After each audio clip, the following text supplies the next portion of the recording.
आता एक ब्रेकिंग बातमी आपण येवला शहरातून पाहत आहोत।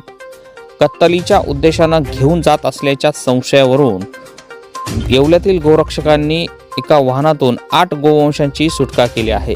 दिनांक 7 जून पहाटे 6 वाजेच्या सुमारास येवला शहरातील फत्तेबुरुज नाका या भागामध्ये MH15 BJ 4995 या छोटा हत्ती पिकअप वाहनातून 8 गोवंशांची सुटका करण्यात आली।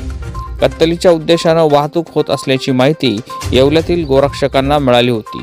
यानंतर फत्तेबुरुज नाका परिसरामध्ये या गोरक्षकांनी संशयित वाहनाला थांबवल्यानंतर त्याची झाडाझडती घेतली। यामध्ये 8 गोवंश आढळून आले। दरम्यान संशयित आरोपी लक्ष्मण सुखदेव वरे याची चौकशी केली असता त्याने उडवाउडीची उत्तर दिली, म्हणून या गोरक्षकांनी आरोपीला व वाहनाला पोलिसांच्या ताब्यात दिले आहे। या बातमीपत्राचे प्रायोजक आहे LIC ऑफ इंडिया। जिंदगी के साथ भी जिंदगी के बाद भी। संपर्क 98 90 98 40 42।